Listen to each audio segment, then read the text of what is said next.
네, 안녕하세요. 오늘 중특모의고사 1회였는데 좀 어떠셨나요? 공개모고에서 선생님들이 좀 많이 어려웠다고 하셔가지고 난이도를 좀 조절해봤는데 괜찮으셨죠? 혹시 이 모의고사도 어려우셨다면 이제 점수에 너무 연연하지 마시고 이것은 연습 과정이니까 내가 어디서 어려움을 많이 느꼈지? 라고 생각을 하시면서 그 부분을 조금 더 공부하시면 좋을 것 같습니다. 그리고 시험 시간은 좀 어떠셨나요?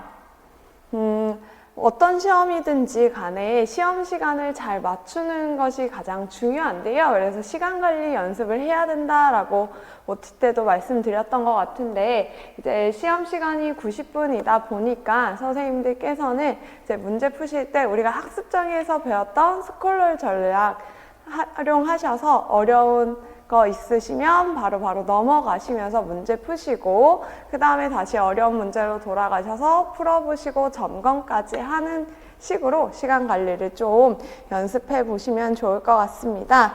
그래서 오늘은 첫 시간이기 때문에 응시자 유의사항을 조금 보려고 하는데요. 다 보지는 않을 거고 몇 개만 골라서 저랑 보고 선생님들께서는 나중에 한 번 더 확인을 해보시면 좋을 것 같습니다. 일단 5번부터 보도록 할게요. 5번에 보시면 답안은 지우거나 번지지 않는 동일한 종류의 검은색 펜을 사용하여 작성하시오 라고 되어 있죠.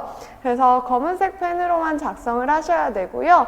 선생님들께서 만약에 펜을 사용하시다가 안 나온다. 그래서 다른 검은색 펜을 꺼냈는데 그것의 뭐 굵기가 다르다 이러면 부정행위로 간주가 됩니다. 그래서 채점자에게 뭔가 신호를 보내는 거다라고 간주하기 때문에 선생님들 시험장 가실 때는 동일한 펜을 여러 개 가져가셔서 혹시라도 나오지 않는 경우 똑같은 펜으로 다시 바꿔서 사용하시면 되겠고요. 그 다음에 7번도 한번 보도록 할게요.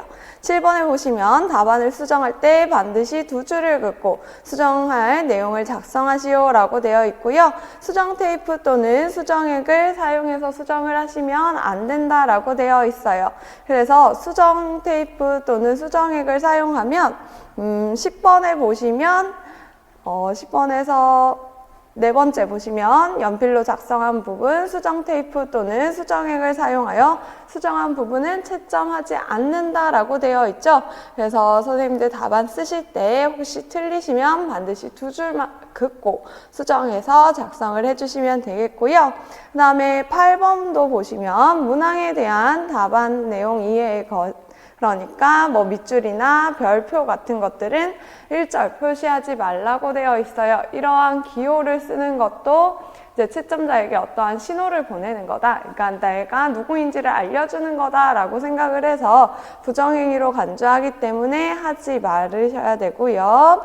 그 다음에 9번 보시면 9번에서 이제 내용의 가지수가 제한되어 있는 경우 요구한 가지수까지의 내용만 답안으로 작성하시오 라고 되어 있죠. 그래서 두 가지 쓰시오 하면 딱 두 가지만 쓰셔야 돼요. 선생님들께서 많이 아신다고 해서 세 가지 쓰셔도 앞에서부터 순서대로 두 개만 매기고 뒤에 것은 채점하지 않기 때문에 선생님들 시간의 효율성을 생각하셔서라도 딱 두 가지 이제 정해진 가지수만큼만 작성해 주시면 되겠습니다. 이제 그 외에 나와 있는 내용들은 그냥 한번 읽어보시면 될 것 같고요. 이제 저희는 문제로 바로 풀어보도록 할게요. 그리고 우리 교직 논술은 교육학 논술이기 때문에 저랑은 따로 하지 않는 거 알고 계시죠? 그래서 우리는 전공 A부터 보도록 할 건데요. 1번 문제로 바로 보도록 할게요. 자, 1번 문제는 개별화 교육과 특수교육법 관련된 문제였고요. 그래서 장애인 등에 대한 특수교육법을 잘 암기하고 계셨다면 풀 수 있는 문제였어요. 그래서 은수의 개별화 교육계획 안에 나와 있지 않은 것은 무엇인가요? 교육 내용이 나와 있지 않죠. 그래서 답은 교육 내용이라고 쓰셔야 되는데 이제 그 부분을 한번 같이 보자면 일단 인적사항을 꼭 써야 된다라고 했었고요. 그리고 특별한 교육 지원이 필요한 영역에 한해서 이제 현재 학습 수행 수준, 교육 목표 이런 것들을 써야 되는데 지금 운수 같은 경우에는 자조기술이라고 지금 특별한 교육 지원이 필요한 영역을 제시하고 있죠. 그래서 이 영역에 대하여 현재 학습 수행 수준, 교육 목표, 그리고 나와 있지 않지만 교육 내용을 써야 되고요. 그 다음에 교육 방법, 평가, 계획, 그리고 제공할 특수교육 관련 서비스의 내용과 방법을 써야 된다라고 했었습니다. 그래서 교육 내용이 쓰여져 있지 않은 거 쉽게 찾으실 수 있으셨을 거고요. 그 다음에 개별화 교육 계획의 이점을 은수의 측면에서 작성하시오라고 되어 있는데요. 개별화 교육 계획의 이점이라고 하면 이제 책에는 딱히 장점이다, 이점이다 라고 나와 있진 않지만 개별화 교육 계획을 수립하는 의의에 대해서는 나와 있어요. 그래서 그 부분을 가지고 학생 측면에서 어떠한 장점을 얻을 수 있는지 쓰시면 되고요. 그래서 IP를 통해서 팀 구성원 간의 의사소통 협의가 이루어지니까 학생은 이제 본인에게 필요한 교육을 일관적이고 체계적으로 받을 수 있다와 같은 형식으로 선생님들 작성해 주시면 되겠습니다. 그래서 학생이 얻을 수 있는 장점, 이점에 대해서 썼다면 대부분 맞는 정답이 될 거고요. 2번으로 바로 넘어가도록 할게요. 자, 2번은 행동 지원, 그 중에서도 단일 대상 연구 설계와 관련된 것이었는데요.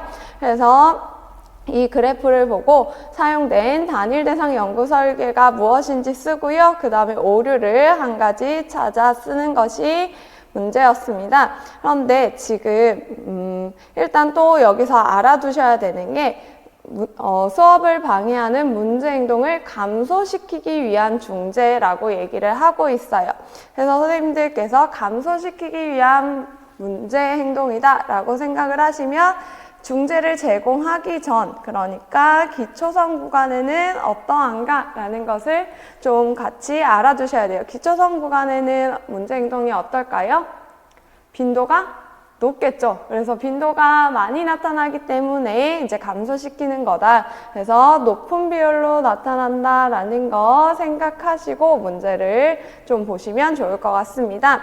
그래서 먼저 단일 대상 연구 설계의 명칭을 찾아야 되는데 그래프 봤더니 지금 각각의 종속 변인에 대해서 중재를 순차적으로 제공을 하고 있죠. 그러면 중다 기초선 설계이고요. 중다 기초선 설계도 하위 유형들이 있었어요. 그런데 지금 종속 변인 보니까 학생들이 달라지고 있죠.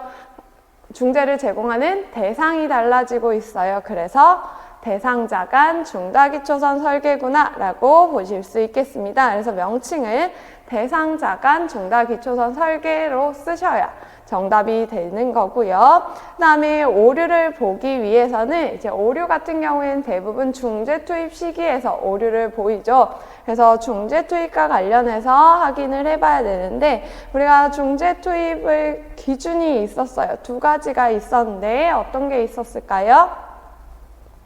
하나는 기초선이 안정적이어야 된다라는 것이었고요. 그리고 또 하나는 그 전에 중재의 효과가 있어야 된다라는 거죠. 그래서 이 두 가지를 가지고 선생님들께서 확인을 해 보실 건데요. 일단 첫 번째 그래프 학생 1 같은 경우에는 기초선 안정적인가 볼 때는 우리가 세 가지를 본다라고 했었어요. 세 개의 자료점을 가지고 확인을 하는데 지금 일직선 상에 있죠. 안정적이다라고 볼 수 있고요. 그 다음에 중재가 제공되니까 감소하는 경향을 보이네요. 그리고 두 번째 학생 2 같은 경우에는 이제 중재가 감소하자마자 이제 학생 2에게 중재를 제공을 했죠. 그래서 중재 투입 시기 이제 전에 중재가 효과적이다 이것은 맞췄고요. 그러면 기초선이 안정적인가 또 보시면 기초선 마지막 3개 보시면 안정적으로 지금 일직선상으로 나타나고 있죠. 그래서 맞는 부분이고요. 그 다음에 학생 3 보시면 학생 3 같은 경우에는 이제 학생 2의 중재가 효과가 나타나니까 중재를 제공한 건 맞아요. 그런데 이제 기초선의 안정성을 보았더니 지금 조금 아래로 내려갔다가 다시 올라가는 그러한 형태로 보이죠. 그래서 지금 약간 계속 감소하고 있는 듯한 느낌이 듭니다. 그래서 세 개만 보고 정확하게 모르겠다라고 하면 앞에 부분도 좀 보시면 되는데요. 이제 기초선이 수평으로 계속 되어 있는 게 아니라 조금씩 감소하고 있는 모습을 보여요. 우리가 지금 감소시키고 싶은 문제 행동이었기 때문에 기초선 구간에서는 높은 비율로 나타나야 되는데 중재가 제공되기 전부터 감소하고 있다. 그러면 기초선이 안정적이지 못하다라고 할 수 있죠. 그래서 기초선이 안정적이지 못하기 때문에 지금 중재 투입 시기에서 어려움이 있는 거고요. 오류가 있는 거고요. 그런데 이것을 쓰실 때 선생님들 기초선이 안정적이지 못하다도 중요하지만 왜 안정적이지 못한지도 같이 써주셔야 돼요. 왜 안정적이지 못하죠? 학생 2의 중재 영향을 받았기 때문에 안정적이지 못하죠. 그러한 현상을 우리가 무엇이라고 하나요? 이제 다른 사람에게 준 중재의 효과를 받아서 내 기초선이 변화했다? 공변현상이라고 하죠. 그래서 공변현상이라는 핵심어를 선생님들 꼭 넣으셔서 중재 투입 시기에 오류가 나타났다라고 작성해 주셔야 되겠습니다. 그래서 학생 3은 공변 현상으로 인해서 중재가 제공되기 전부터 감소하는 경향을 보이기 때문에 중재 투입 시기에서 오류가 나타났다라고 작성을 해주시면 되겠네요. 그래서 선생님들 핵심어 꼭 포함하는 거 까먹지 마시고 넣어주시고요. 그 다음에 다음 장으로 넘어가서 3번 문제 보도록 할게요. 자, 3번 문제 보시면요. 3번은 의사소통 장애와 관련된 문제이고요. 표현 언어 능력을 평가했다라고 하고 있어요. 그래서 잘못된 내용을 두 가지 찾아 수정하는 것이 문제였는데요. 두 가지 뭐 찾으셨나요? 니은이랑 미음 찾으셨나요? 이제 왜 그런지 하나하나 한번 보도록 할게요. 자, 기억 같은 경우에 자바라 분석을 했더니 문장 내에 의미관계가 나타났고 이것을 분석했더니 의미론 발달엔 문제가 없대요. 문장 내 의미관계는 우리가 의미론 분석을 하기 위해서 하는 거다. 그래서 적절한 설명이죠. 그 다음에 니은 부분 보시면 평균 발화 길이를 평가했대요. 그랬더니 하용론에는 별 문제가 없다라고 하는데 평균 발화 길이는 우리 무엇을 분석하기 위해서 하는 거였죠? 구문론이었죠. 그래서 지금 문법적인 측면인 구문론을 확인하기 위함이니까 하용론이 아니라 구문론과 연결시켜서 작성을 해 주셔야 되는 거고요. 그 다음에 디귿 보시면 조사나 연결 어미의 발달을 확인했다라고 하죠. 조사나 연결 어미 같은 경우에는 문법적인 측면이에요. 문법적인 측면을 분석한다. 구문론 발달 맞게 잘 연결되어 있죠. 그 다음에 리을 보시면 다른 낱말의 수를 살펴보았다라고 하는데 다른 낱말의 수를 살펴보는 이유는 무엇인가요? 우리가 다른 낱말의 수를 전체 낱말수로 나누면 어휘 다양도가 나와요. 그래서 어휘 다양도를 확인하기 위함이고요. 어휘 다양도를 보는 이유는 의미론, 그러니까 얼마나 다양한 의미를 가진 어휘들을 사용하는가 보기 위해서 하는 거죠. 그래서 리을 적절한 설명입니다. 그래서 다른 낱말수 나오면 어휘 다양도 꼭 기억하시고 그 다음에 의미론으로 연결해 주시면 되겠고요. 그 다음에 이제 송교사가 조음 오류가 있긴 하지만 대화하는 데는 크게 문제가 없다라고 하니까 이제 듣는 사람 입장에서 느끼는 주관적인 기준으로 조음 오류를 파악하는 것을 자극 반응도라 하는데 라고 설명하는데 이것은 자극 반응도가 아니라 말 명료도였습니다. 그래서 말 명료도는 여기 지문에서 얘기하는 대로 이제 듣는 사람 입장에서, 청자 입장에서 주관적으로 이 사람이 얼마나 명료하게 말하는가, 그러니까 조음을 정확하게 하는가를 판단하는 것이고요. 그래서 아이가 만약에 오조음을 한다, 조음 오류가 있다 하더라도 우리말에서 많이 사용하는 음소들에 대해서 명확하게 이야기한다면, 정조음 한다면 듣는 사람 입장에서는 오조음이 별로 없다라고 생각해서 명료하게 대화하는구나 라고 느낄 수 있어요. 그래서 말 명료도도 우리가 확인을 해본다라고 했었고요. 그럼 자극 반응도는 무엇인가요? 자극 반응도라는 것은 특정 음소에 대해서 이제 시각적이나 청각적, 촉각적 단서를 주었을 때 아이가 목표 음소와 얼마나 유사하게 발음하는가를 보는 것이 자극 반응도였죠. 그래서 대부분 틀린 음소에 대해서 한다라고 얘기를 했었고요. 이걸 하는 이유는 학생이 자극 반응도가 좋다라고 하면 그 음소에 대해서는 우리가 중재를 제공했을 때 즉 빠르게 정조음할 수 있게 될 것이다 라고 우리가 추측할 수 있기 때문에 중재를 위해서 어떠한 음소를 결정할지, 그러니까 중재의 목표 음소를 결정하기 위해서 자극 반응도를 평가한다라고 했었어요. 그래서 선생님들 자극 반응도, 말 명료도, 그리고 해설지에 보면 말 용인도까지 있거든요. 그거 세 개를 좀 구분해서 알아두시면 좋을 것 같고요. 그리고 말 명료도와 이제 자극 반응도 이런 것, 말 용인도 이런 것들을 이제 학생의 조음과도 관련이 있지만 내가 중재를 할 때도 관련이 있기 때문에 선생님들 꼭 확인을 해 두시면 좋을 것 같습니다. 자, 그 다음에 4번 문제는 학습장애와 관련된 문제였는데요. 이제 보시면 이제 학습장애 학생 B가 쓴 글이 나오고요. 그 다음에 쓰기 지도 단계가 나온대요. 그래서 기억의 적절한 단계를 쓰고 가에서 나타나는 학생 B의 철자 오류에 근거해서 니은에 들어갈 내용을 쓰라라고 되어 있죠. 그래서 철자 오류에 근거하라라고 되어 있으니까 제일 먼저 철자 오류가 어떻게 나타나고 있는지 파악을 하셔야 됩니다. 그래서 보시면 지금 틀린 부분 그어보시면 작아서, 그리고 웃음이, 그리고 놀이터, 것이다 이렇게 되어 있죠. 그래서 원래는 작아서 라고 써야 되는데 작아서 라고 쓰고요. 그 다음에 웃음이 라고 써야 되는데 웃음이 이런 식으로 쓰고 있죠. 그래서 지금 보시면 내가 소리 나는 대로, 소리를 내는 대로 쓰고 있는 것을 볼 수 있어요. 그래서 소리 나는 대로 표기한다 라고 하면 우리 표기 처리 오류로 보기로 했고요.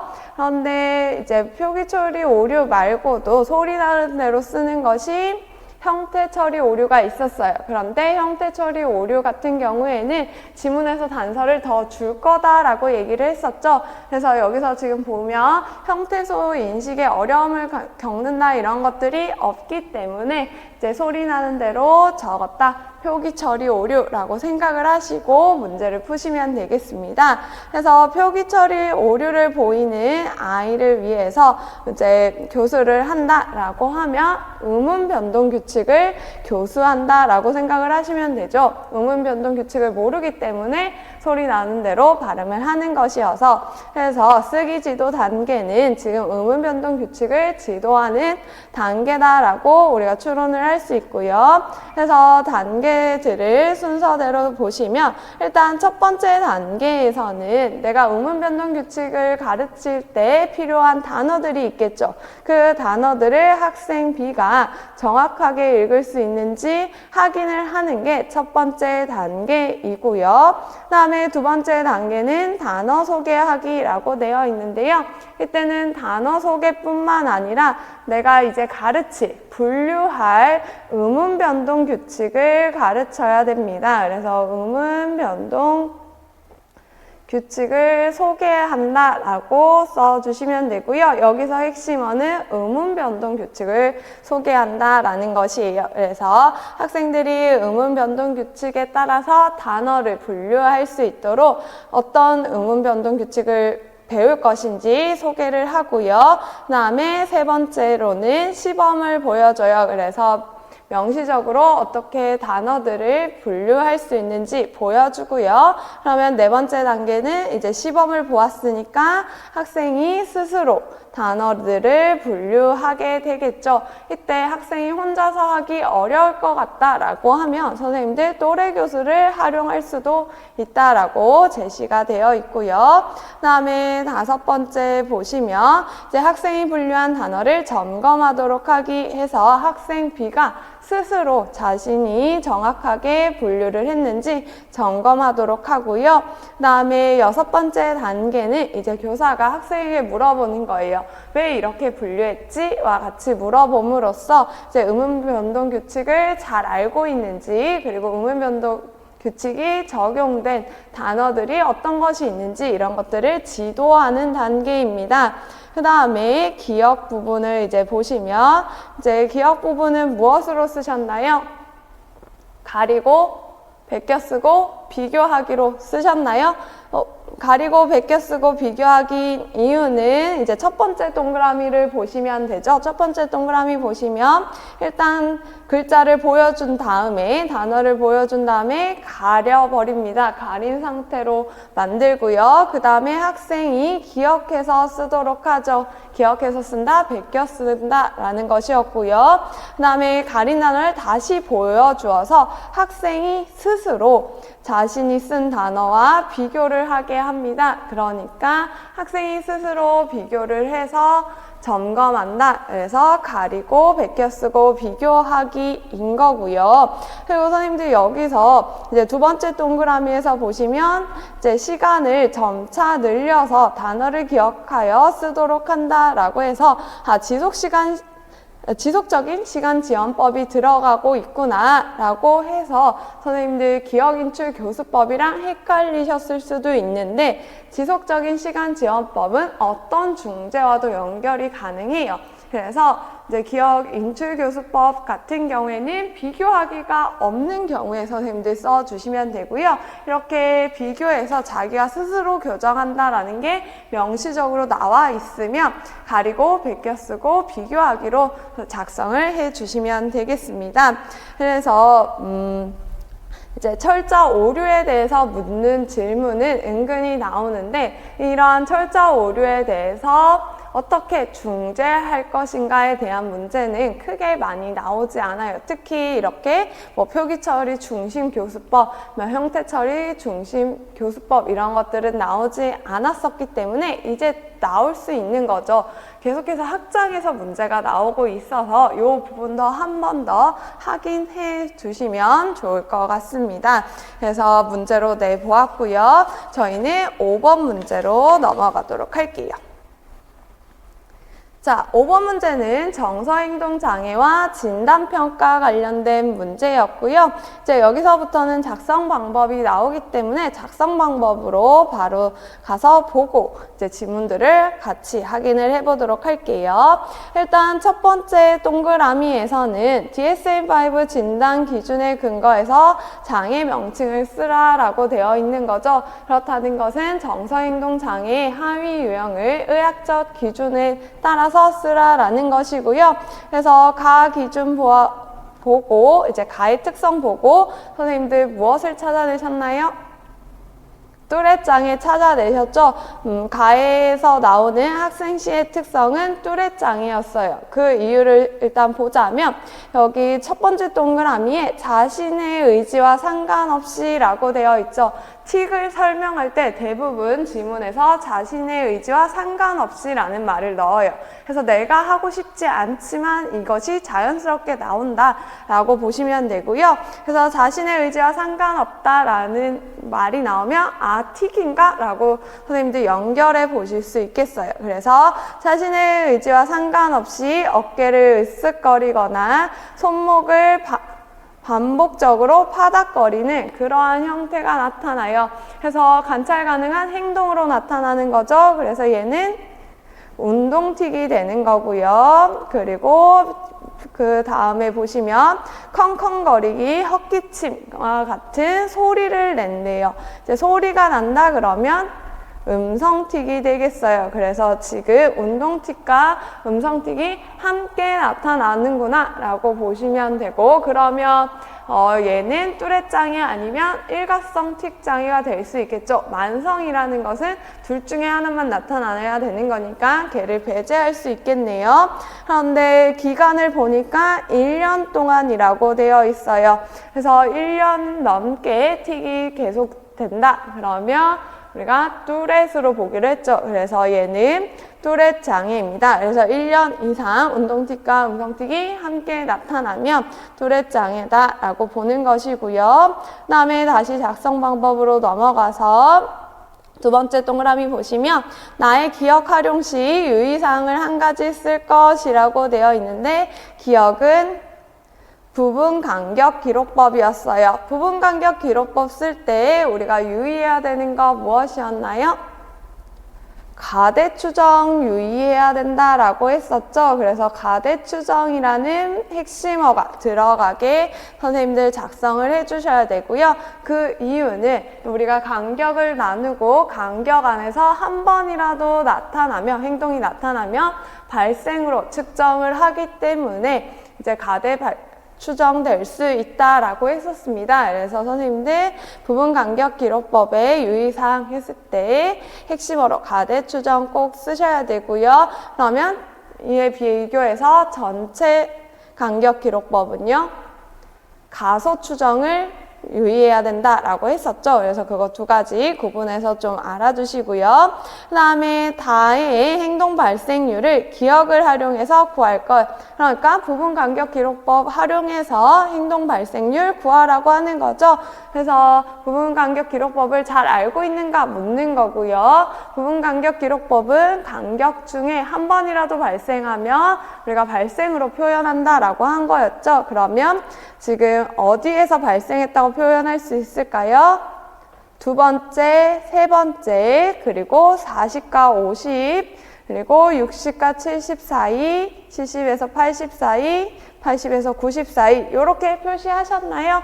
이렇게 표시하면 지금 12개의 간격 중에 6번 발생을 한 거고요. 그럼 행동 발생률은 50%다라고 볼 수 있겠네요. 이렇게 구하시면 되는 거고요. 그 다음에 나의 밑줄친 니은에 해당하는 용어 쓰고요. 니은의 가정이 필요한 이유를 쓰래요.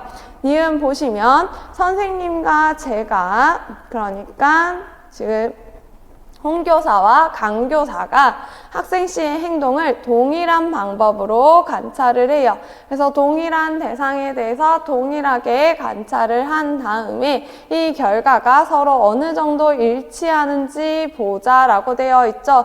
그래서 두 명의 관찰자가 동일한 행동을 동일한 방법으로 관찰했을 때 결과가 일치하는가, 이 정도를 보는 거 무엇이죠?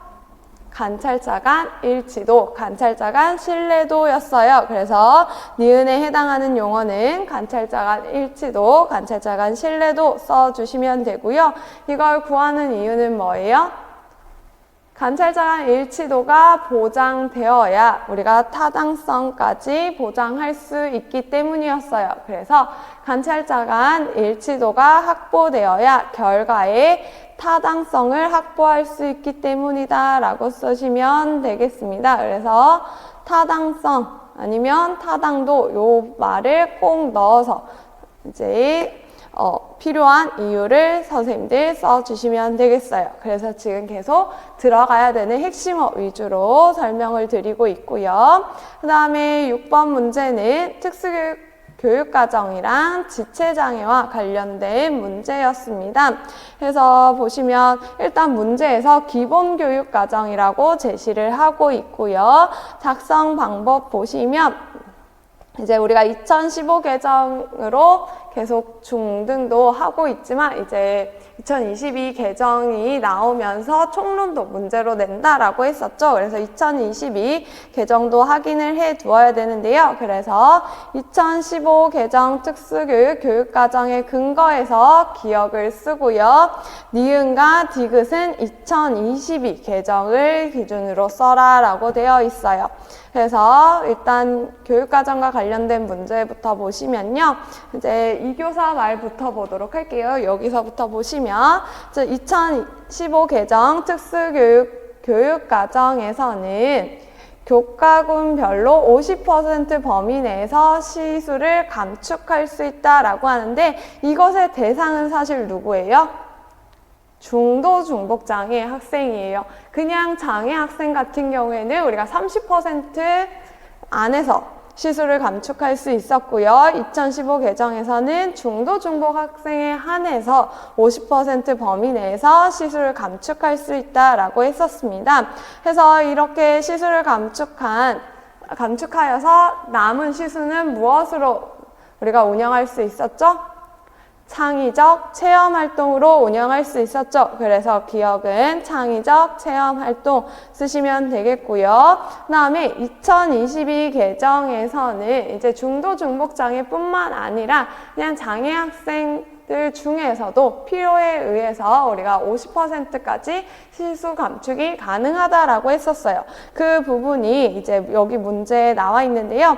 이제 기본교육과정을 운영하는 특수학교 같은 경우에 장애 정도가 심한 학생의 교육적 요구를 반영해서 라고 이제 조금 더 범위가 넓어졌다라고 보시면 되고요. 그래서 이러한 학생들을 대상으로 교과부분별로 50% 범위 내에서 니은으로 편성할 수 있다고 제시되어 있어요. 2015 개정에서는 창의적 체험활동이었지만 2022 개정에서는 일상생활 활동으로 편성할 수 있다고 제시되어 있죠. 그래서 니은에서는 일상생활 활동이라고 쓰셔야 되고요. 그래서 일상생활 활동이 무엇인가 총론에 근거하면 생활기술을 중심으로 편성 운영하는 것을 이야기하고요. 이 생활기술 안에는 의사소통 그리고 자립생활, 그래서 디귿은 자립생활, 그리고 신체활동, 여가활동, 생활적응 이런 것들이 들어갑니다. 그래서 총론에 근거해서 문제를 낸 것이기 때문에 선생님들 지금 기억, 니은, 디귿 썼는데 내가 잘 못 썼다, 기억이 안 나더라, 아니면 틀렸다 하시는 분들은 총론을 한 번 더 집에 가셔서 꼼꼼하게 읽어보시고 필요한 부분들을 암기를 해 두셔야 되겠고요. 특히 이번에 개정된 교육과정이 처음 나오는 거죠. 그러면 이전 거랑 비교해서 많이 나올 거예요. 그래서 새롭게 변화된 거 아니면 새롭게 추가된 것들 위주로 확인을 꼭 해주시기 바랍니다. 자, 그렇게 해서 교육과정 문제는 풀었고요. 그 다음에 네 번째 동그라미로 다시 돌아가서 보시면 밑줄치 리을을 통해서 파악해야 할 내용을 두 가지 써라고 되어 있고요. 이제 리을은 준비도 평가예요. 어떤 거의 준비도 평가인가요?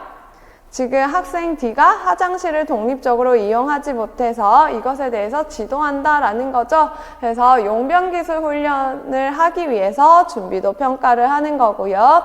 준비도 평가를 통해서 우리가 알아야 되는 거, 그러니까 학생이 용변기술 훈련을 할 준비가 되었는가인 거고, 이것을 알아보기 위해서 일단 우리가 기본적으로 세 가지를 확인을 하게 돼요. 처음에는 생활 연령이 2세 이상인가를 확인을 하죠. 근데 여긴 중등이잖아요. 그리고 선생님들 중특 선생님들이시니까 선생님들께서 만나는 아이들은 이미 생활 연령이 2세 이상이에요. 그래서 이것은 이제 유튜브 선생님들이 외우시는 거고 선생님들은 그냥 이 부분은 무시를 하셔도 되고요. 나머지 두 가지를 알고 계셔야 되는데요. 나머지 두 가지 중에 첫 번째 무엇이 있나요? 그렇죠. 기저귀를 차고 있을 때 기저귀가 1시간에서 2시간 정도 건조 시간이 있어야 돼요. 그래서 매일 1시간에서 2시간 정도의 건조 시간이 있는가 확인을 해야 되고요. 그 다음에 두 번째로는 일정한 배변 패턴이 있는가 확인을 해야 되죠. 그래서 이 두 가지가 모두 다 충족되었을 때 우리가 소변 훈련을 할 수 있는 준비가 되어 있다라고 보는 것이에요. 그래서 선생님들께서는 여기 리을을 통해 파악해야 할 내용 두 가지 쓸 것이라고 할 때 이제 매일 1시간에서 2시간 정도 건조 시간을 유지하는지 그리고 일정한 배변 패턴이 나타나는지로 작성을 해주시면 되겠어요. 그래서 생활 연령을 썼다 해서 틀렸다라고까지는 하지 않을 것 같긴 한데 근데 중특이어서 이미 생활 연령은 모두 다 부합했기 때문에 이것보다는 선생님들 다른 걸로 작성을 해주시면 좋을 것 같습니다. 조금 깐깐한 채점자 그리고 교수님이라면 틀렸다 하실 수도 있을 것 같아요. 그래서 중특에 맞춰서 암기를 해 주시고요. 그 다음에 7번 문제로 넘어가서요. 7번 문제는 지적장애 문제였어요. 그래서 지적장애와 관련돼서 어떤 거 보는가 하고 지금 보시면 이제 처음에는 가의 밑줄친 기억과 관련된 특성을 쓰라고 되어 있고요. 그 다음에 나의 니은에 들어갈 용어 그리고 디귿을 실시할 때 활용할 수 있는 비교 준거의 예를 2가지 쓸 것이라고 되어 있네요. 요것을 바탕으로 이제 문제를 볼 텐데 이제 가에서 기억 보시면 목표를 세워본 경험이 부족하고 교사나 부모의 도움을 받아서 과제를 수행하려고 한대요. 그래서 문제 상황이 있었을 때, 문제 상황에 직면했을 때 이것을 스스로 해결하지 않고 교사나 부모, 외부에서 자꾸 단서를 얻어서 해결하려고 하는 이러한 현상을 무엇이라고 하죠? 외부 지향성이라고 하죠. 그래서 기억은 외부 지향성이라고 작성을 해주시면 되고요. 그래서 학생 이 같은 경우에는 외부 지향성 특성을 가지고 있고 그렇지만 이제 시계는 읽고 이해를 할 수 있는 장점이 있대요. 그리고 일의 순서를 자꾸 잊어버리는 경우가 있어서 이제 스스로 무언가를 함으로써 이제 외부 지향성을 좀 줄여 나가기 위해서 학급의 시간표에 따라서 스스로 수업을 준비하기를 이제 목표 행동 중재 계획으로 세웠고요. 그래서 이것을 중재하기 위해서 자기 관리 전략을 가르치기로 한 거네요. 그쵸? 그래서 이제 니은에 들어갈 말을 써야 되는데 니은에 들어갈 말 무엇이라고 쓰셨나요? 자기 교수 쓰셨죠? 자기 교수인 이유 단서 여기서 찾아보면 지금 3번째 줄 보시면 자기 스스로에게 구어적 촉진을 제공하기라고 되어 있죠. 자기가 스스로 자신에게 문제 해결 전략이나 과정에 대해서 언어적 촉진을 제공해서 가르치는 것, 이것을 우리가 자기 교수라고 하기로 했었죠. 그래서 이것은 자기 교수다라고 우리가 찾을 수 있고요. 그 다음에 자기 점검 같은 경우에는 스스로 자신의 행동을 점검하는 것이었어요. 그래서 여기 보시면 목표 행동을 수행하고 나면 체크를 해서 스스로 점검하는 그런 것을 볼 수 있고요. 그 다음에 자기 평가 같은 경우에는 제 자신의 행동을 점검하는 것에서 더 나아가서 내가 이것을 잘 해냈는지 평가를 하고 그리고 만약에 오류가 있다면 오류 수정까지 하는 것이 자기평가였어요. 그래서 자기평가는 자신의 행동을 미리 정해놓은 기준과 비교를 해서 평가를 하는 방법이었는데요. 이때 기준으로 쓸 수 있는 것이 3가지가 있었어요. 그래서 이제 비교 준거라고 여기 되어 있는 것은 선생님들 생각하실 때 평가를 할 때 미리 정해놓은 기준이라고 보시면 되고요. 어떤 비교 준거가 있었죠? 3가지. 일단 교사가 정해줄 수 있었어요. 그래서 교사가 정해준 기준과 비교해서 자신의 행동을 평가할 수 있고요. 2번째로는 또래들의 수행 수준과 비교할 수 있었어요. 그래서 또래들은 어느 정도 하는지 확인을 해서 그것과 자신의 행동을 비교할 수 있고요. 3번째로는 자신의 이전 행동 수준과 비교할 수 있었어요. 그래서 선생님들 비교 준거에 예시 2가지 써라 하면 이제 교사가 정해준 기준, 또래의 수행 수준, 그리고 자신의 이전 행동의 수준, 요 3가지 중에 2가지를 작성해 주시면 되겠습니다. 그래서 요 3가지 암기를 하고 있으셨겠죠? 그래서 암기한 것을 그대로 쓰는 문제였고요. 이제 문제를 지금 7번까지 풀어봤는데 선생님들 풀면서 계속 몰랐던 문제들이 있으면 체크해 놓으셨다가 다시 한 번 더 암기하는 걸로 복습을 꼭 하셔야 되겠습니다. 그 다음에 이제 8번 문제로 넘어가도록 할게요. 이제 8번 문제는 자폐성 장애 행동 지원과 관련된 문제였고요. 그래서 이제 밑에 내려가서 이제 작성 방법 보시면 이제 가의 상황 이야기 문장 작성 시 김교사가 고려할 사항을 2가지 써라 라고 되어 있어요. 이것은 그냥 상황 이야기 문장 작성 지침을 써라 라는 얘기죠. 그래서 굳이 지문을 보지 않더라도 선생님들 쓸 수 있는 것이고요. 우리가 상황 이야기 문장 지침을 쓸 때 고려해야 되는 작성 지침 무엇이 있었나요? 긍정적이고 융통적인 문장 사용해야 된다라고 했었고요. 그 다음에 학생의 인지, 언어 이해 수준을 고려해야 된다라고 했었고, 세 번째로는 학생에게 우리가 개별화된 중재를 제공하는 것이기 때문에 학생이 어려움을 겪는 사회적 상황을 반영해야 된다라고 했었습니다. 그리고 네 번째로는 학생이 지금 자신의 생각, 감정이나 다른 사람의 생각, 감정을 이해하는데 어려움을 겪고 있기 때문에 이러한 감정이나 생각을 명시적으로 표현을 해 주어야 된다라는 지침이 있었어요. 그래서 이 4가지 지침 중에서 선생님들 2가지 작성해 주시면 되겠고요. 그 다음에 상황 이야기와 관련해서 또 관련 문제가 기억과 같은 문장 유형의 기능을 설명하라고 하고요. 그 다음에 니은의 문장 유형이 무엇인지 쓸 것이에요. 그래서 이제 기억과 니은을 볼 건데요. 상황 이야기가 나왔으니까 우리가 문장을 구분을 다 한번 해보도록 할게요. 그래서 친구와 같이 놀아요 라고 제목이 나와 있고요. 친구와 함께 노는 것은 즐거워요. 이것은 무엇일까요? 대부분의 사람들이 생각하는 사회적 통념이죠. 그래서 사회적 통념을 제시하고 있다. 설명문이라고 보시면 되고요. 다음에 나는 혼자 컴퓨터 게임을 하고 있어요.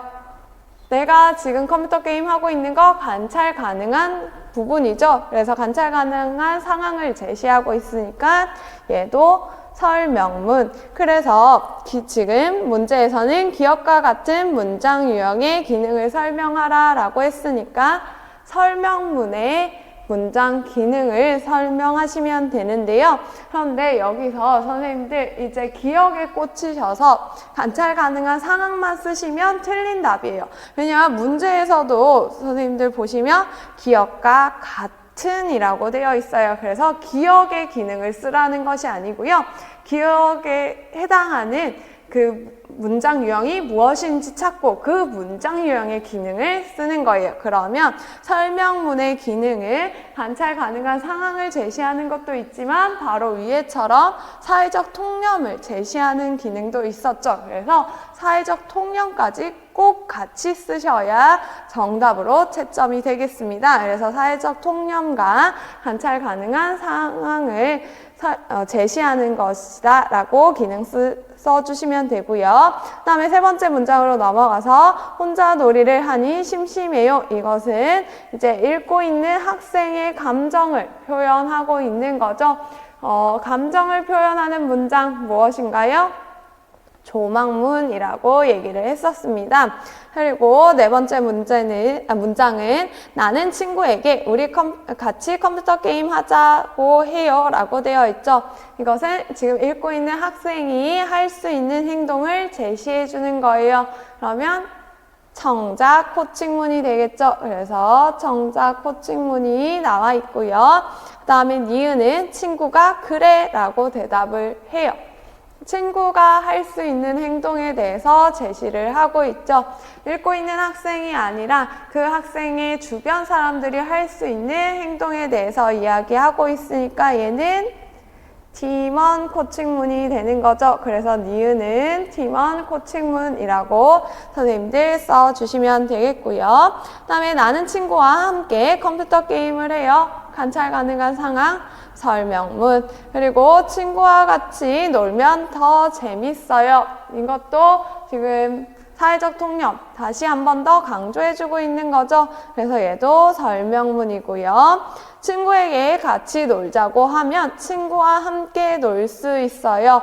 여기 보시면 뭐뭐 하면 뭐뭐 할 수 있다 이러한 문장 유형으로 나오고 지금 학생에게 할 수 있는 행동에 대해서 다시 한번 제시를 하고 있는 거죠. 그래서 얘는 정작 호칭문이라고 보실 수 있겠습니다. 그래서 학생에게 할 수 있는 행동을 제시를 할 때 뭐 컴퓨터 게임 하자고 해요 하고 명확하게 제시를 할 수도 있고요. 아니면 뭐뭐 하면 뭐뭐 할 수 있어요 와 같은 문장 유형으로 제시를 할 수도 있어요.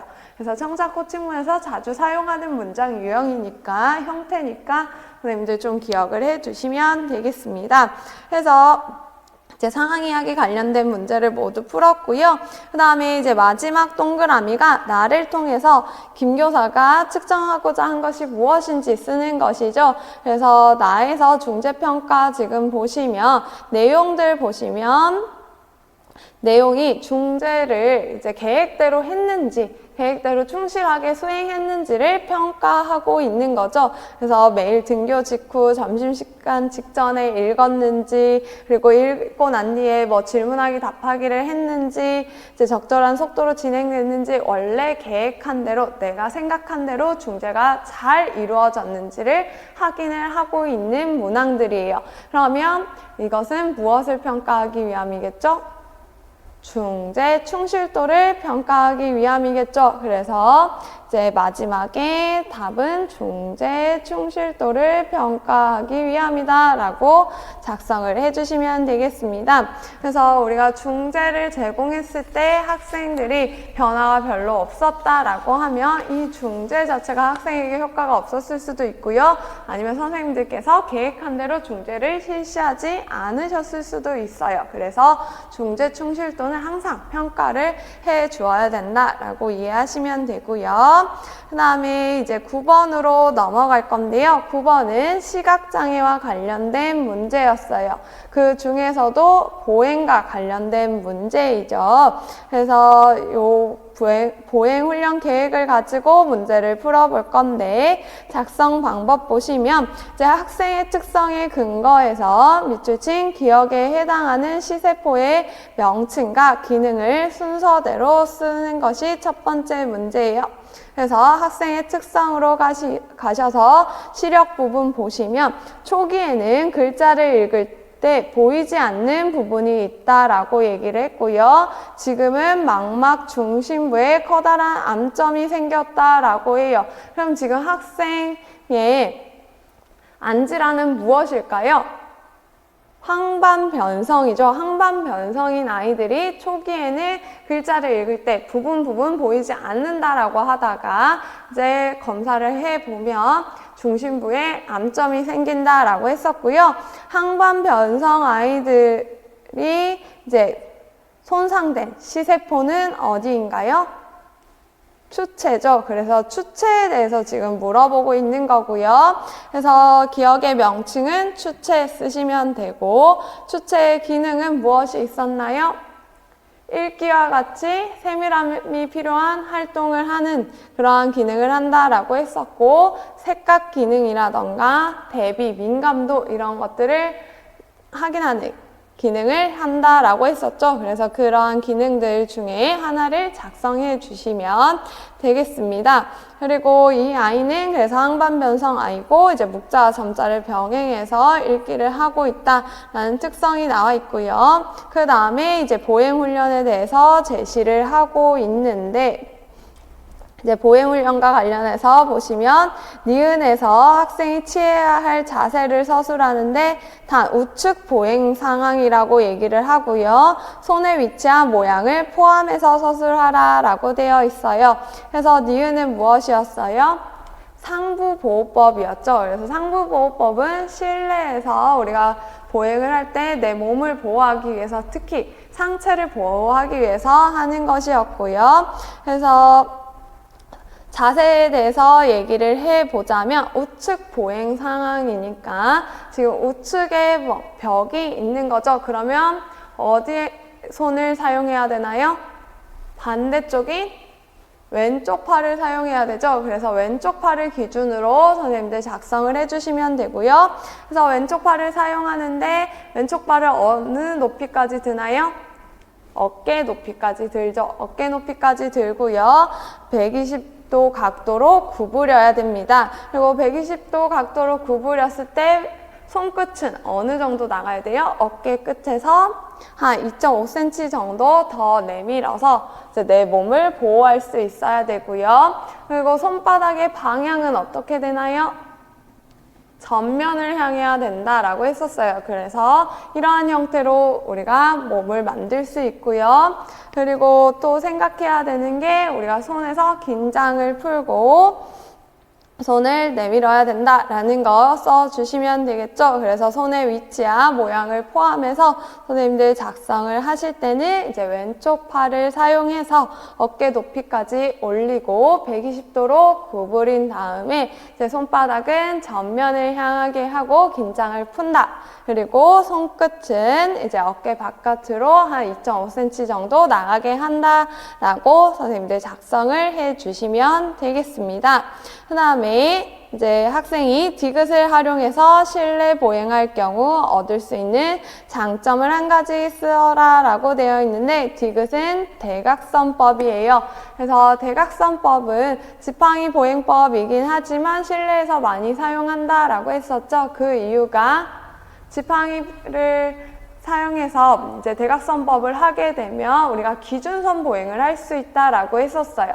그래서 벽을 따라서 우리가 신속하게 이동할 수 있기 때문에 실내 보행에서 효과적이다라고 했었습니다. 그래서 신속한 이동을 선생님들 장점으로 쓰셔도 되고요. 아니면 이제 지팡이를 사용하지 않는 보호법과 비교를 해서도 쓸 수 있어요.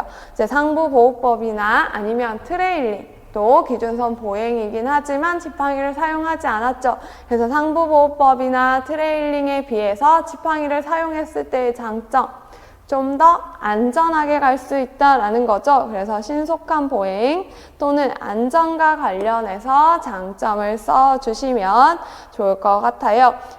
그리고 좀 더 명확하게 답을 쓰려면 이제 신속한 보행을 할 수 있는 이유도 같이 써주시면 되겠죠.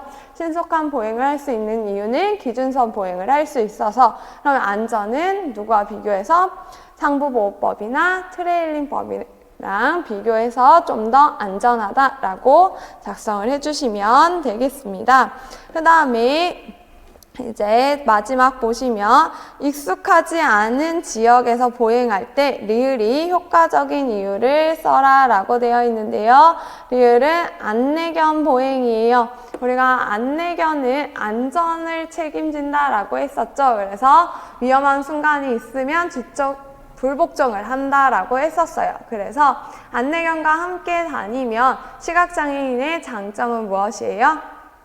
위험한 상황을 파악하는 데 쓸 노력을 어디에 쓸 수 있어요? 방향 정의에 쓸 수 있죠. 그래서 이제 안내견이 지적 불복종으로 인해서 위험한 상황을 파악해 주기 때문에 시각장애인은 방향 정의에 더 집중할 수 있다라는 것이 이제 효과적인 이유가 되겠죠. 그래서 방향 정의에 집중한다라는 것을 넣어서 답을 작성해 주시면 되겠습니다. 그렇게 해서 9번 문제까지 풀었고요. 이제 10번 문제 보시면 이제 지적장애와 행동지원 문제인데요.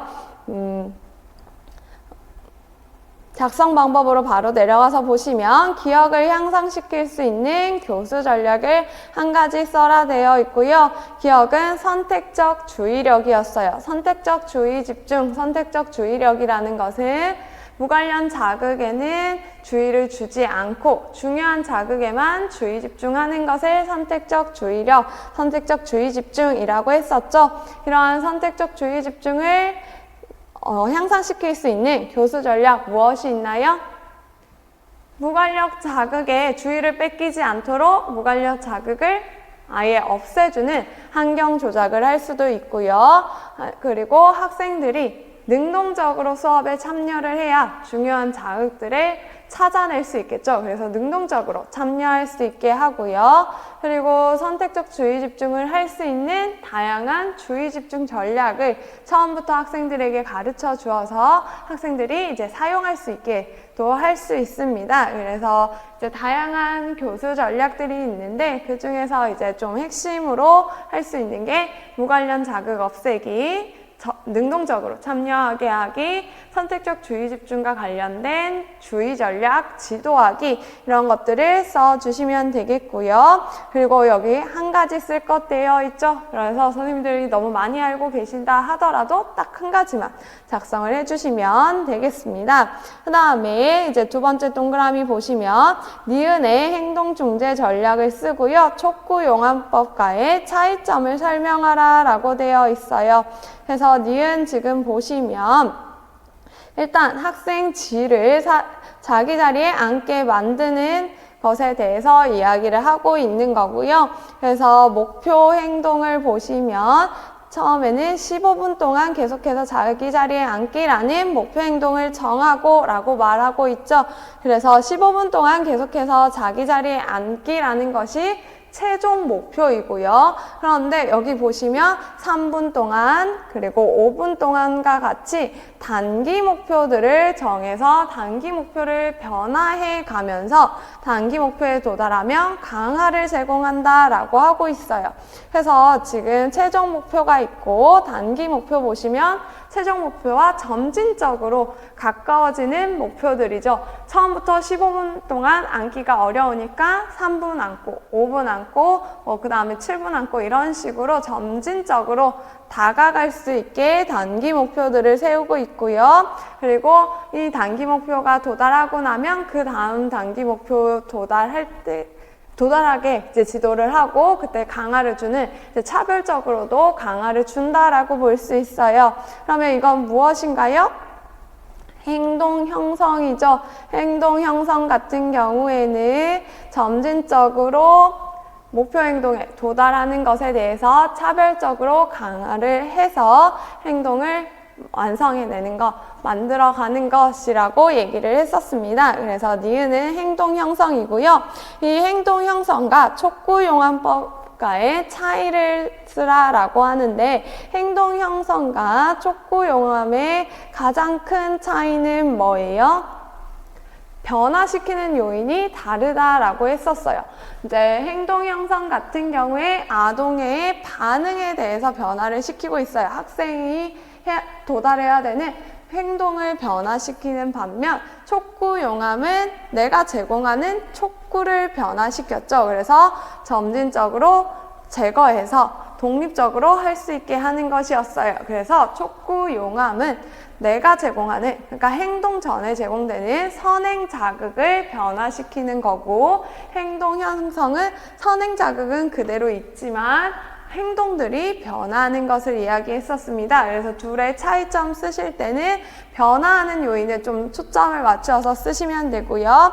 그래서 행동 형성은 학생의 행동, 촉구용암법은 선행 자극이라고 보시면 되고요. 각각이 변화시키는 것은 또 반대로 각각에서는 변화시키지 않죠. 그것까지 같이 작성을 해 주시면 이제 명확한 답안이 되겠습니다. 그래서 이렇게 작성을 해 주시고요.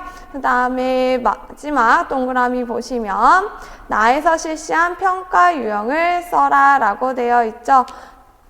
나에서 평가하는 방법을 보기 위해서 일단 조금 생각을 해 볼 것이 이제 가에 있는 대화 중에 이제 김교사 말 여기부터 조금 보도록 할게요. 그래서 이제 행동 형성을 통해서 목표 행동을 하려고 했으니까 이제 강화제는 어떻게 결정하냐라고 물어봤더니 강화제는 개별 학생에 따라 다르게 결정해야 한다라고 되어 있어요. 이제 왜 그러냐면 학생마다 선호하는 것이 달라서 강화로 느껴지는 것이 다르기 때문에 우리가 개별 학생마다 다르게 강화제를 결정해야 된다라고 했었고요. 그래서 강화제를 평가하기 위해서 사용할 수 있는 방법이 나에 나와 있죠. 그래서 나 부분 보시면 한 번에 하나씩 자극을 제공을 하고요. 그래서 한 번에 하나씩 자극을 제공을 해서 대상자의 선호 여부를 파악하고 있는 그러한 방법을 쓰고 있어요. 한 번에 하나의 자극만 제공한다. 이거 무슨 방법이었죠? 단일 항목 제시법이었죠. 그래서 지금 두 개를 읽고 사실 첫 번째 문장만 읽고도 한 번에 하나씩 자극 제공해서 학생의 강화제 선호도 보내 단일 항목 제시법이라고 찾을 수 있고요. 그래서 단일 항목 제시법은 한 번에 하나씩 자극 제공해서 대상자의 선호 여부를 파악하는 것이고, 그리고 이 지문의 설명을 가지고 우리가 단일 항목 제시법을 조금 더 정리를 해볼게요. 자, 보시면 이제 한 번에 하나씩만 제공을 하기 때문에 자극의 선호 순위에 대해서는 알 수 없어요. 하나를 제공을 해서 이것에 대해서 좋아하는지 안 좋아하는지는 알지만 이것을 다음에 제공하는 것과 비교해서 뭘 더 좋아하는지는 알 수 없다. 그것이 단점이 되는 거고요. 그렇지만 이것을 사용하는 이유는 학생들 중에 두 가지 자극을 변별해서 선택하는데 어려움이 있는 학생이 있어요. 내가 사탕이랑 자동차를 가지고 줬는데 이 두 가지 자극을 잘 변별하지 못한다. 그러면 이거 둘 중에 더 좋아하는 거 골라 하는 것 자체가 어렵겠죠. 그런 아이들에게는 하나씩 밖에 제공을 해줄 수 없어요. 그래서 그런 아이들에게 적합하다라는 장점까지 같이 알아두시면 좋겠습니다. 그래서 강화제 평가 방법은 단일 항목 제시법이었다라는 것이고요. 그리고 이제 올해 시험 대비와 관련해서 조금 더 확장해서 우리가 이 부분을 볼 건데요. 사실 강화는 단골 문제죠. 강화는 항상 나오는 것 같아요. 그런데 아직까지 이제 강화제 선택과 관련해서는 잘 나오고 있지 않은 편이에요. 거의 나오지 않았다라고 볼 수 있는데요. 그러면 이제 강화에 대한 문제는 이제 선생님들께서 잘 알고 있어야 되기 때문에 계속 나오는데, 이제 계속 내면 이제 선생님들이 모두 다 맞출 거니까 우리가 변별력을 위해서 다른 개념으로 좀 더 확장해 나가겠죠. 그러면 이때까지 잘 나오지 않았던 이제 강화제 평가 방법이 나올 수 있다는 거예요. 그래서 강화제 평가 방법을 좀 정리를 해 두셔야 되는데요. 그래서 강화제 평가 방법을 정리하기 위해서 우리가 해설지를 조금 보도록 할게요. 해설지에서 페이지 10쪽을 보시면 이제 문제 10에서 이제 지적장애 행동지원 문제다 하고 나와 있고요. 우리는 여기서 다 보지 않고 이제 3, 여기 오른쪽에 있는 강화 자극 선택 부분을 보도록 할 겁니다. 그래서 강화 자극 선택 부분을 보시면 단일 항목 제시법, 선택 제시법 또는 이제 강요된 선택 제시법, 복합 자극 제시법 이렇게 세 가지가 있는데요. 단일 항목 제시법 아까 지문에서 보고 온 거죠. 단일 항목 제시법은 한 번에 하나의 항목을 제시하는 거다라고 하는 거고요. 그래서 한 번에 하나의 항목만 제시하기 때문에 우선순위를 확인하지 못한다라고 했어요. 대신 두 가지 자극을 변별하지 못하는 학생들에게는 우리가 적합하게 사용할 수 있다라고 했고요. 그 다음에 두 번째 방법은 선택 혹은 강요된 선택 제시법인데요. 선택 혹은 강요된 선택 제시법은 이제 짝으로 제시하는 거예요. 그래서 두 개씩 제시를 하고요. 이제 보다 선호하는 항목이 무엇인지 물어봐서 둘 중에 하나를 선택하는 거예요. 그래서 이상형 월드컵 같은 거라고 했죠. 그래서 두 개를 제시해서 더 선호하는 거 고르고 이제 다 그렇게 한 다음에 다시 이제 더 선호하는 것들끼리 모아서 또 평가를 합니다. 그래서 모든 항목들과 최소한 한 번씩은 짝으로 제시되기 때문에 우선순위를 확인할 수 있다라는 장점이 점이 있고요. 그런데 선택 혹은 강윤의 선택 제시법을 할 때 주의해야 되는 게 우리가 자극을 제시할 때 그냥 학생이 이 자극을 변별하지 못하고 그냥 왼쪽만 계속 선택하는 경우가 생길 수 있어요. 그래서 항목의 위치를 제시할 때는 매번 임의적으로 제시를 해서 학생이 정말로 이것을 선호해서 선택을 하는지를 꼭 확인을 해야 한다라는 것이 유의사항입니다. 그래서 유의사항까지 꼭 알아두시고요. 이제 마지막 복합자극 제시법 같은 경우에는 모든 항목을 동시에 제시를 해서요. 학생이 가장 좋아하는 것을 이제 먼저 선택을 하게 하겠죠. 그 다음에 이제 또 선택을 하고 또 선택을 해서 이제 선택하는 것에 따라서 이제 강화제를 결정하는 것이 이제 복합자극 제시법이에요. 그래서 복합자극 제시법은 모든 항목을 동시에 제공한다라는 것이 특징인 거 알아주시면 되고요. 그래서 이것을 끝내는 방법은 이제 모든 항목이 선정되었거나 아니면 이제 남아있긴 하지만 학생이 더 이상 이제 반응하지 않을 때까지 제시를 하는 것이 복합자극 제시법이에요. 그래서 선생님들 강화자극 선택 요 세 가지 유형 비교해서 잘 알아두셔야 되겠습니다. 그래서 강화에 대한 내용들은 이제 현장에서 우리가 많이 사용하고 특히 강화제를 파악하는 것도 우리에게 중요하기 때문에 이제 문제로 나올 수 있어서 꼭 확인을 해 두시고요. 이제 다시 문제로 넘어가도록 할게요.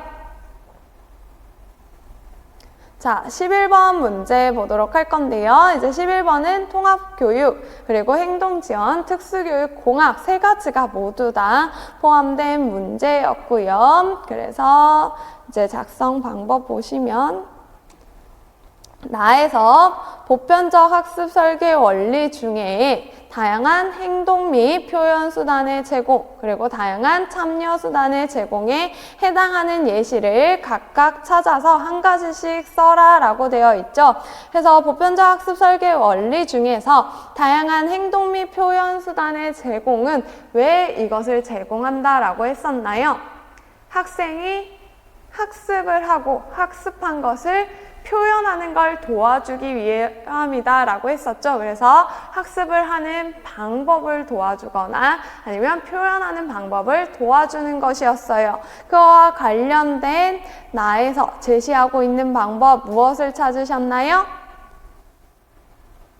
그렇죠. 여기 일반 교사 두 번째 말에서 보시면, 그러니까 중략 바로 위에 보시면 발표를 할 때 다양한 자료들을 활용할 수 있도록 지원해 주었다 하죠. 그래서 발표를 할 때 다양한 자료들을 활용해서 표현을 다양하게 해 볼 수 있도록 선택권을 주었어요. 그것이 이제 다양한 행동 및 표현 수단의 제공이 예시가 될 거고요. 그 다음에 다양한 참여 수단의 제공 같은 경우에는 학생이 흥미를 가지고 지속적으로 참여할 수 있도록 해주기 위함이다 라고 했었습니다. 그러면 이제 지속적으로 흥미를 가지고 참여할 수 있도록 해준 수단, 여기서 무엇이 있나요?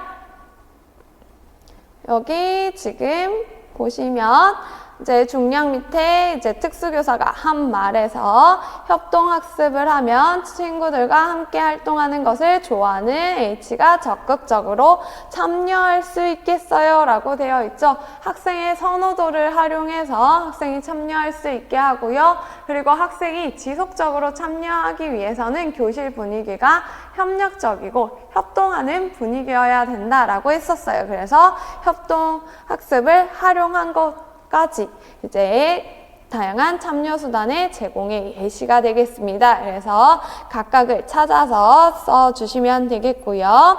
그 다음에 우리가 또 봐야 하는 것이 니은을 실시했을 때의 장점을 학생 H의 특성을 고려해서 쓸 것이라고 되어 있죠. 니은은 팀 보조 개별 학습 TAI이고요.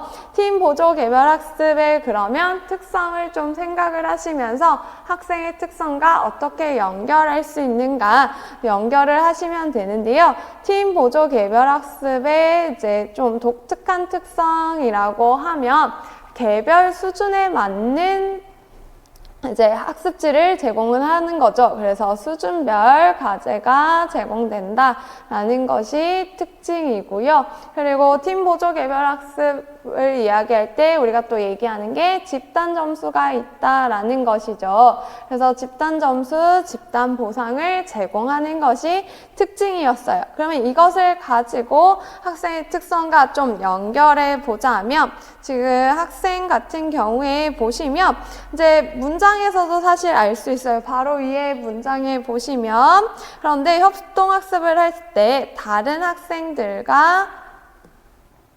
학생들과 인지 수준에서 차이가 난다라고 되어 있죠. 그래서 인지 수준에서 차이가 나기 때문에 같이 협동학습을 할 때 동일한 과제를 주면 이 학생은 이제 참여하기가 어려울 텐데 수준별 과제를 제공함으로써 학생이 이제 자신에게 맞는 적절한 학습을 할 수 있다라는 것이 장점이 될 수 있겠고요. 이것이 학생 H의 특성에도 나와 있었어요. 여기 보시면 또래에 비해서 인지 수준이 2학년 이상 차이가 난다라는 것이 있죠. 그래서 이것을 가지고 선생님들 특성이랑 연결해서 답안을 작성해 줄 수도 있고요. 그리고 이렇게 인지 수준의 차이가 나면 우리가 협동학습을 할 때 이 아이가 기여하는 것이 적어서 배제될 수 있죠. 그렇지만 우리가 팀 보조 개별 학습에서는 집단 점수를 주고 이때 집단 점수를 계산하는 방식이 장애 학생이나 저성취 학생들이 많은 기여를 할 수 있도록 점수를 계산을 했었죠. 그래서 요것을 활용을 해서 이제 학생 H와 같은 저성취 학생들도 팀의 기여도를 높일 수 있다. 팀의 기여를 많이 할 수 있다라는 것을 장점으로 쓰실 수도 있겠습니다. 그래서 이 두 가지를 학생의 특성과 연결해서 장점을 작성해 주시면 되고요. 이제 한 가지 쓰라고 되어 있으니까 둘 중에 한 가지 골라서 작성을 해주시면 되겠어요. 그 다음에 이제 마지막 동그라미 보시면 가의 기억을 고려해서 나의 밑줄 친 디귿의 예시를 한 가지 쓰래요. 이제 단원 평가 시에 교수적 수정을 한대요. 평가를 수정한다라고 하는 거죠.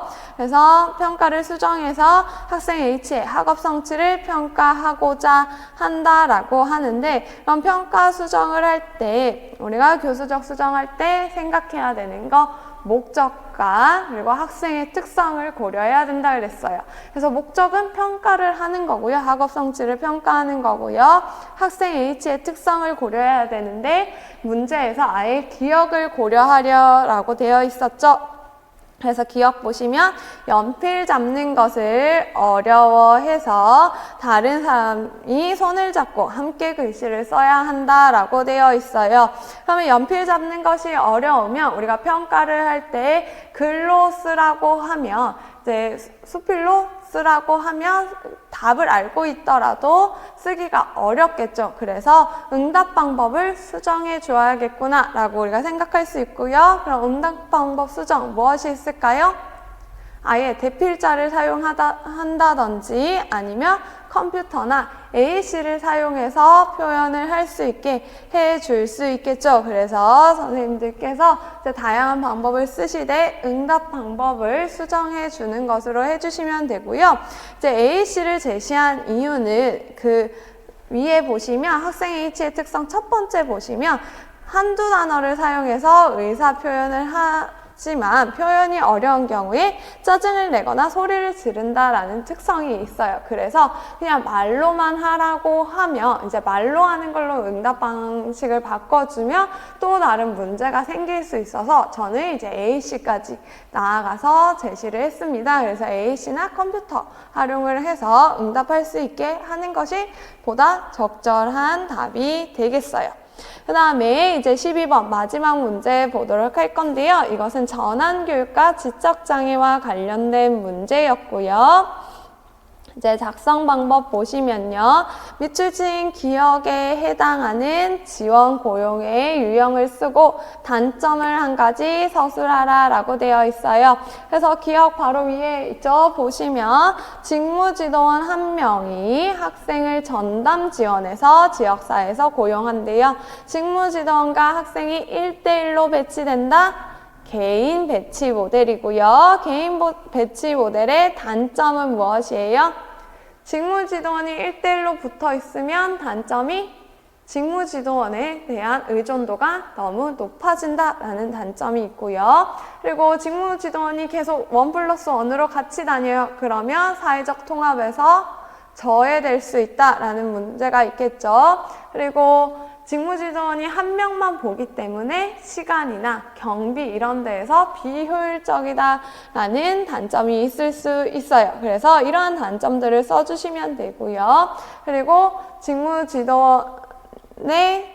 직무지도원이 한 명이 이 학생을 전담하고 있기 때문에 이 직무지도원의 역량에 따라서 지원 정도가 달라질 수 있다라는 단점도 있겠죠. 그래서 여러 가지 단점들 선생님들 암기하고 계신 것 중에 하나를 작성해 주시면 되고요. 그 다음에 니은에 해당하는 일상생활 활동의 유형을 써라 라고 되어 있는데요. 니은 보시면 대중교통을 활용하는 능력이라고 되어 있어요. 일상생활 활동의 유형은 기본적 일상생활 그리고 수단적 일상생활 활동이 있었고요. 우리가 기본적은 생존에 근거한 거다라고 외우기로 했었고, 수단은 사회적 동물로서, 인간으로서 해야 되는 것들이라고 얘기를 했었어요. 그러면 대중교통을 활용하는 능력은 우리가 지역사회에서 이동하는 기술이고요. 이것은 수단적 일상생활 활동이라고 했었죠. 우리가 혼자 살아간다면 이제 대중교통 같은 것도 없을 텐데 이제 인간으로서 다른 사람과 함께 살아가기 때문에 이제 대중교통이라는 것도 생길 수 있다. 그래서 수단적 일상생활 활동이다 라고 보시면 되고요. 그 다음에 디귿에 해당하는 자기결정 행동을 써라 라고 되어 있어요. 디귿 보시면 부당한 대우나 어려움을 당하게 되었을 때 대응하는 능력이라고 되어 있습니다. 이거 무엇인가요? 자기 옹호였죠. 왜 자기 옹호인가요? 자기 옹호는 자신의 권리에 대해서 스스로 주장하는 것, 표현하는 능력을 자기 옹호라고 했고요. 그래서 부당한 상황이 있을 때 나의 부당함을 알리고 그리고 나의 권리에 대해서 주장을 해야 되기 때문에 이제 디귿은 자기 옹호라고 보시면 되고요. 그렇게 해서 문제는 풀었고 자기 옹호의 구성 요소만 한번 확인을 하고 넘어가도록 할게요. 자기 옹호의 구성 요소 4가지 무엇이었나요? 자신에 대해 알기, 권리에 대해 알기, 의사소통, 리더십 요 4가지가 있었죠. 그래서 요 4가지 구성 요소에 대해서도 선생님들 잘 정리를 해주시면 되겠습니다. 그래서 이제 전공 A 부분을 모두 다 풀어보았고요. 선생님들께서 혹시 제 해설을 듣고도 이제 어려운 부분이 있다라고 하시면 이제 개별 질문 하시면 되겠어요. 그래서 잠깐 쉬고 와서 전공 B 이어서 보도록 할게요.